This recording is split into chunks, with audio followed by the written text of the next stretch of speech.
Sanders. Councillor Laura James, please, for the Labour Party.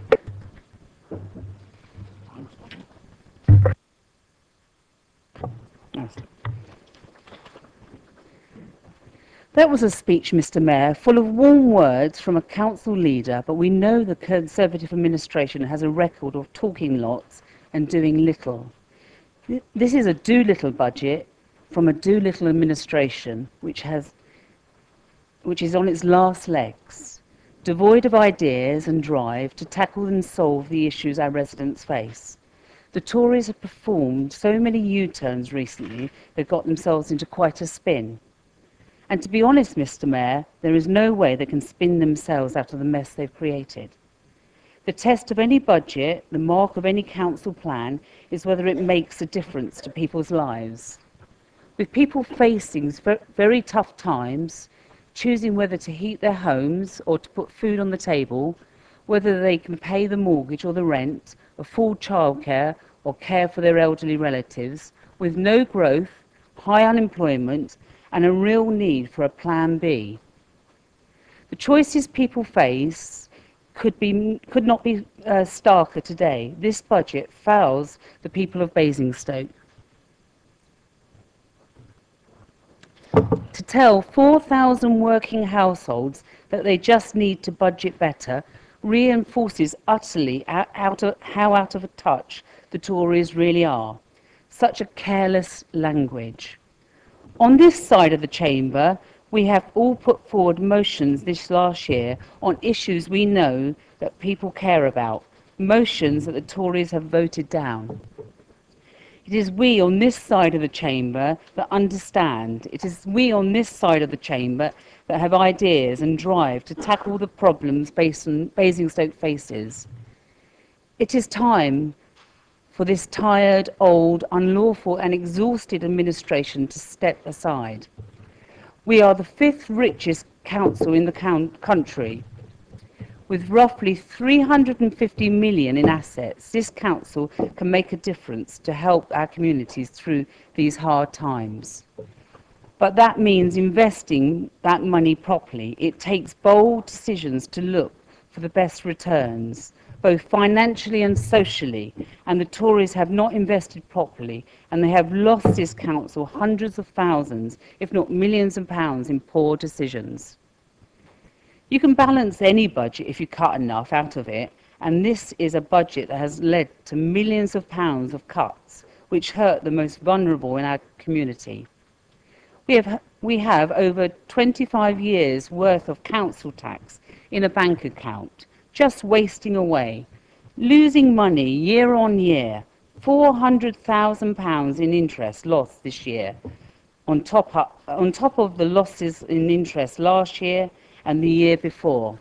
It's like someone is sat in the council offices setting light to £5 notes, one after the other, all year round. We have 220 million in property assets. We have 134 million in reserves. A council in this position should not be proud to announce cuts, should not be proud to see the worst off in our community suffering. It should not be proud of reducing expenditure on the CAB or our community schools. And the cuts in this budget are not just for this year.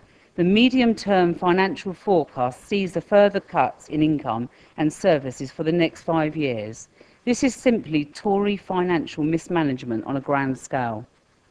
While the Tories incorrectly tweet about the success of a 0% council tax for 5 years, people should read the small print and the 2% council tax increase the Tories have built into the budget for 2015.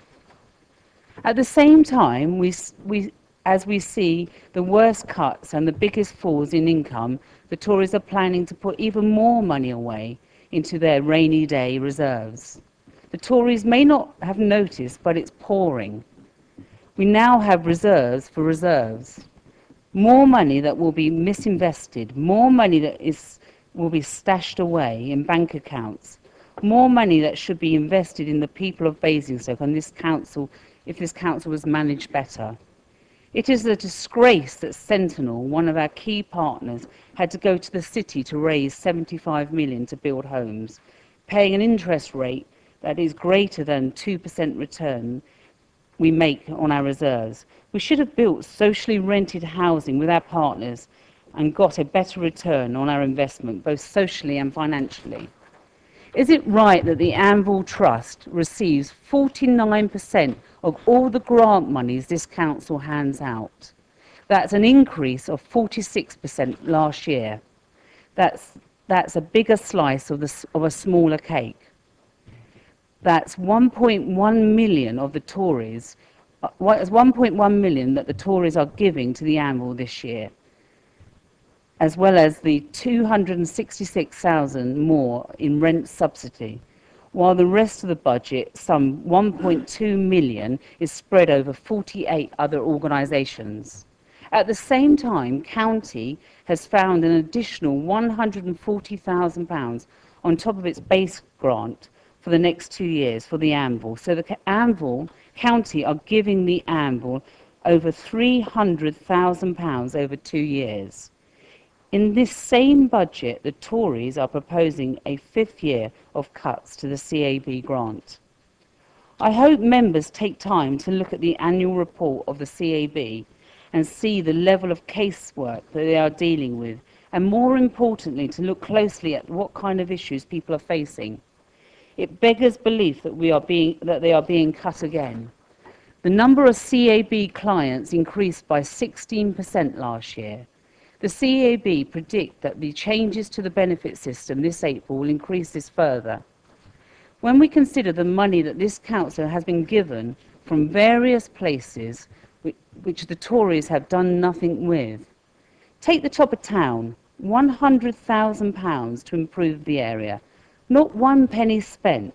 Many small businesses have gone under, a loss to this town, while that money has sat in this council's bank account, and they have left us with empty shops. We want to see the top of town designated with a special rates and rent zone. The council should ease the burden of rents and rates on small businesses and to help keep them afloat through Osborne's triple dip recession. The council is sitting on nearly £1 million of affordable housing, and yet another reserve. As yet, it hasn't spent one penny. But the number of affordable homes completions in the borough has dropped to a record low. On average, income of families on housing register is just £15,000. Of the 10,000 CAB clients last year, 4,500 earned less than £1,000 per month. 31 new affordable units were delivered last year. That's just 10% of the affordable housing target. Meanwhile, we have seen an 86% increase in households in bed and breakfasts. We have seen a 250% increase in rough sleepers. The housing register continues to rise. The use of bread and breakfast continues to increase, and we are waiting nervously for the impact of the welfare reforms changes in April. There is not enough stock available to house those most in priority. There is a real and pressing social housing crisis in Basingstoke. Official figures show that the number of housing benefit recipients has risen by 42% between November 2008 and August 2012 in the borough. That's from 7,000 households to 9,500 households. The average across the other 10 Hampshire districts is 26% increase in recipients over the same period. So why is Basingstoke so different? What have the Tories done about it? 90%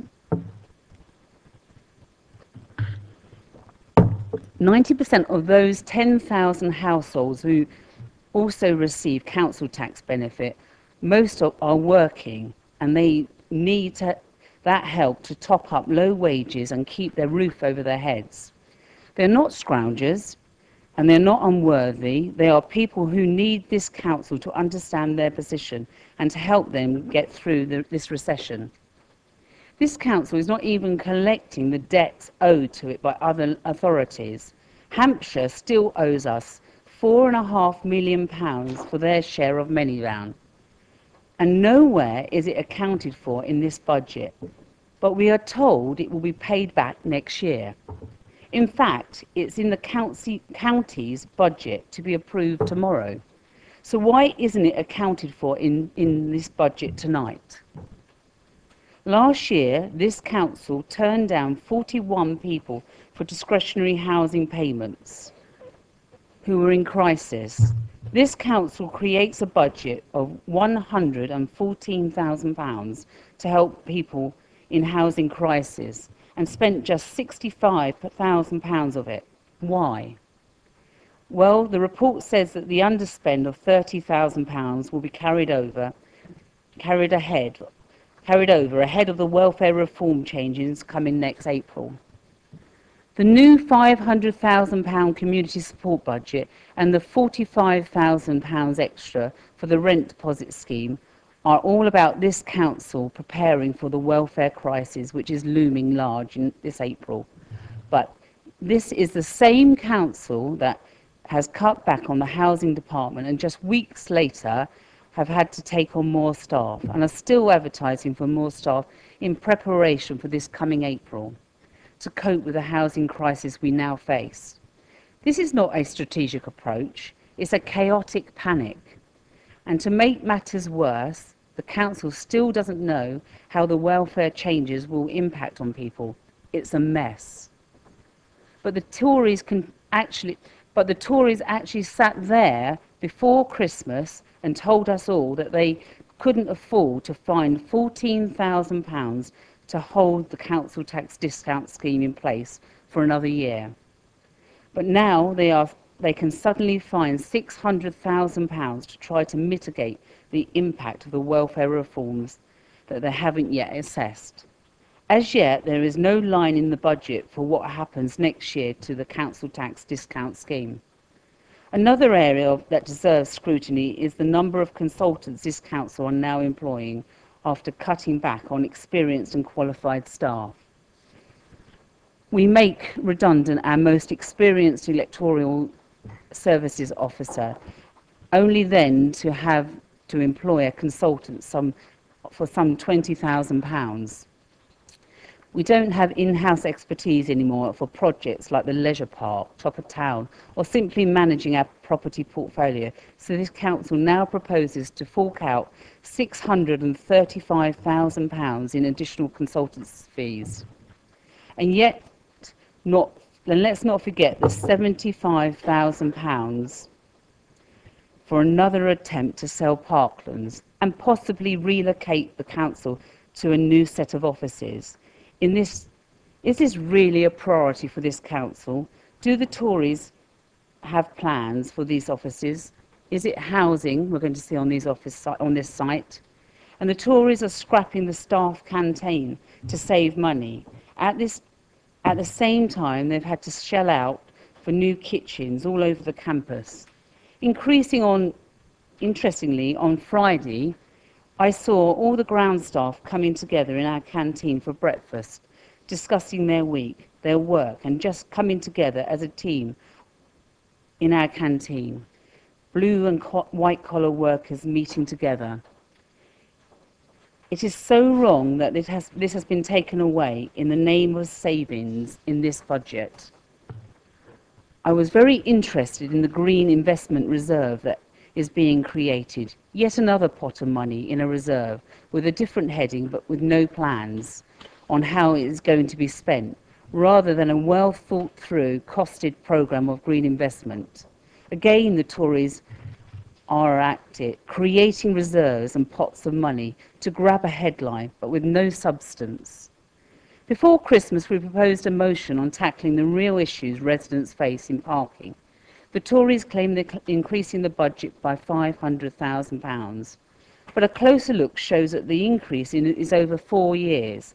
And in the first year, this year, there is in fact a reduced spend. Wow, that's what I call tackling a priority. I must admit, I had a good laugh at the idea of this council spending money on a River Loddon water gauging system. after the same Tories are about to develop the Loddon Valley and Chinham, out of all recognition, at least we'll be able to chart the demise of the River Loddon. And that brings me, Mr. Mayor, to the judicial review and the cost of the High Court judgment, all of which are cleverly accounted for. The final settlement figure paid to Menid and Company was £190,000. It's been suggested that the cost of the defence was £40,000 and the rest. The cost of the aborted quashed core strategy process and the cost of the Tories' irrational, unlawful actions is not just financial, it's the 100% increase in development they are proposing on greenfields around Basingstoke. What makes the decision of the Chief Executive and the leader of the Council to defend the JR even more a bridge too far is the door it has opened to developers to challenge the Council ahead of any new local plan being adopted. Every appeal, every cost associated with our communities defending themselves in a vacuum created by the Tories' unlawful actions is a cost not just in money, but bad, unplanned development that never needed to be in the first place.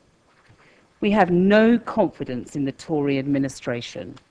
Our core values are those of fairness, social justice, equal chances in life for everyone.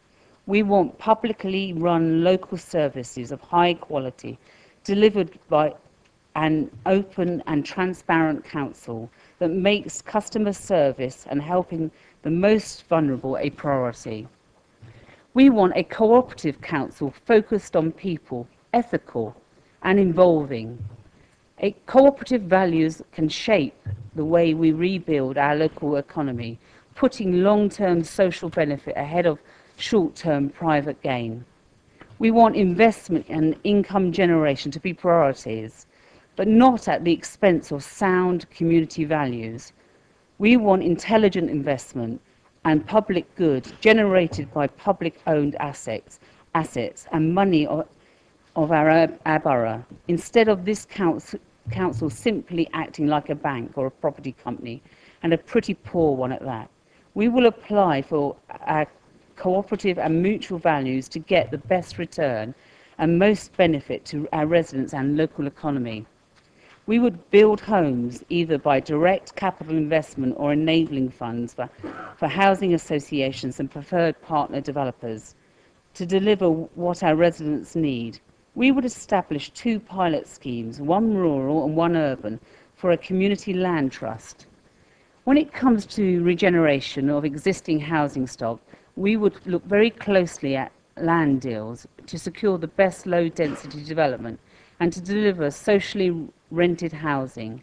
We want regeneration to be as much about the physical environment, green space, and the whole community as about housing that is actually built. Planning should be able to evaluate each development proposal in light of community objectives and priorities. We need to be precise in the strategic picture of need, realistic in what infrastructure is needed, and in the future shape of our town and borough. We would fundamentally change how the council delivers planning. We would, through our tenancy strategy and vulnerable persons protocol, work with our preferred partners to ensure that thousands of people affected by the housing benefit cuts, under occupancy and the welfare changes are supported, and that they avoid evictions and homelessness at all costs. Families across the borough are grappling with falling living standards and the rising costs. Whether it's because of the cuts in welfare support, unemployment, or increases in fuel and food prices, people are suffering from this recession. Austerity has gone mad. Whether it's the green agenda, jobs, welfare, housing, or our neighbourhoods, we have the ideas and the drive on this side of the chamber. The people of Basingstoke have a choice. More of the same old Tories, same old do little, bad financial management, and a lack of any priority from a tired and exhausted administration, or a new, fresh start with people who know that working together we can do more, solve more, deliver more, and make a difference. Thank you, Mr. Mayor.